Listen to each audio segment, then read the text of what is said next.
Umamin na si Remulla, nakipag-usap sa ICC kasama si Trillanes. Sabi niya nung weekend, that meeting never happened. It's a canard. Tapos ngayon Monday, o sige, nag-meeting kami sa bahay ko kasama si Trillanes. Nakipag-usap ako sa Trillanes, pinakilala niya sa akin yung ICC, yung ibang dalawang personal na ICC. Kasi nga, meron kami usapan na ang testigo dapat protektahan. Yung testigo na ICC. Since we're in the DOJ, kinakailangan gawin namin yun. Mga Pilipino kasi mga testigong to eh. Sir, when was this po? Hindi ko na maalala eh. Maybe less than a year ago. Parang medyo... It never happened.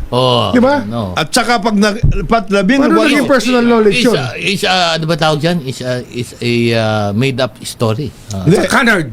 Canard ako, bigat. It's Akala ko ba canard at impossible ang meeting?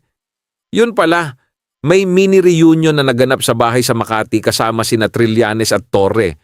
Wow, ang script noong Sabado, fake news ang affidavit. Ngayon Lunes, witness protection na ang tawag. Ombudsman, sana sa susunod, i-check ang ways at calendar bago mag-on-air sa radyo para hindi tayo nawawala sa katotohanan. Bakit? Ba't hindi? Ang nakasalalay dito, buhay ng mga testigo. Kailangan protektahan natin ang tao hanggat kaya natin. Kasi sir, ang sinabi daw po is hindi na daw po makikipag-ugnayan ang Pilipinas sa ICC. Tagal na yon. Nagbago na lahat eh. Nagbago na lahat. Alam naman natin yan. Sure. We are not members of the ICC, ma'am. So, whatever relationship we have with the ICC is on an arm's length basis if we have to talk to them. But we have never spoken to them. I'm sorry, Secretary, I didn't hear you. Whatever relationship we have It's on an arm's length basis, meaning very transparent if ever. But we have never spoken to them. arm's length. Yes, ma'am. So you have had contact even at No, ma'am. arm's length? We do not have any contact. What we're saying is we are very transparent about what we do, and we have never had any contact with the ICC. So you Throwback tayo sa panahong sinabi ni Remulla na we have never had any contact with the ICC. Hindi daw sila nakikipag-ugnayan sa ICC? Never daw. Pero base sa mga huling ulat, nandoon pala sina Trillanes at Torre sa bahay niya para ipakilala ang mga ICC investigators. Maliwanag na niloko lang tayo sa hearing na ito. Bakit kailangang magsinungaling kung standard procedure lang naman pala ang witness protection? Ang gobyernong ito hindi na marunong mahiya sa pagbaluktot ng katotohanan. I want to get the individual affidavits of each of them. The allegations are serious. Di ba? Kahit kasama ako dyan, nakita ko naman, sinasabi nila, ICC. Sinabi ko, nakausap ko. O ano ngayon? O ano ngayon? Hindi na sila nahihiya ngayon. Wala na silang pakialam kung mali ba o tama ang ginagawa nila. Dahil ba sa ang mga tao ay hindi makalaban? Hindi na tama ang mga nangyayari na to. Abuse of power. Di ba? Kailangan protektahan natin ang ating mga testigo eh. Para alam natin kung ano talaga ang personal knowledge ng bawat isang tao. Para malinaw kung ano talaga yung kasi parang ano yun eh.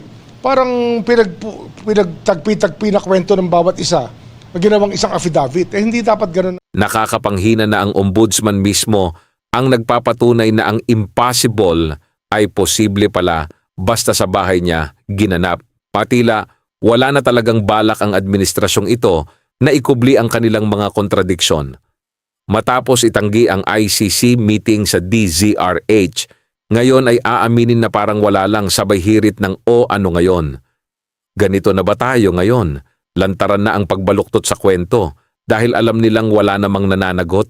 Pindot na sa subscribe button for more updates. Subscribe na para sa mga komentary na may sense.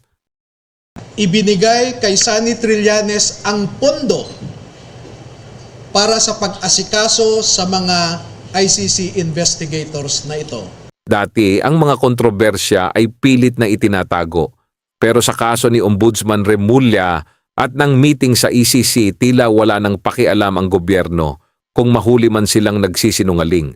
Nakakadismaya na ang isang ombudsman ay magagawa pang mangbash at mangmaliit ng mga dating sundalo sa radyo. Tinatawag silang mga sinungaling para lang mapagtakpan ang sarili. Noong nalaman ng publiko na totoo ang ICC meeting na binanggit sa affidavit ng 18 Marines, naging ano ngayon na lang ang sagot ni Remulla. Yung mga Marines na tinawag niyang sinungaling, sila pa pala ang may hawak ng katotohanan. Bakit kailangang dumaan sa paninira bago umamin? Wala na talagang balak itago ng administrasyong ito ang kanilang mga double standards. Paano pa natin mapagkakatiwalaan ang Office of the Ombudsman kung ang namumuno rito ay mabilis pang mag-bash ng mga testigo kaysa magsabi ng totoo?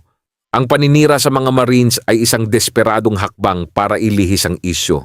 Ngayong napatunayan na tama sila, ang tanong, ano pa ang ibang totoo sa affidavit na pilit pa ring itinatago? Thanks for watching, guys! Subscribe now for more updates. Lemon Logic PH po.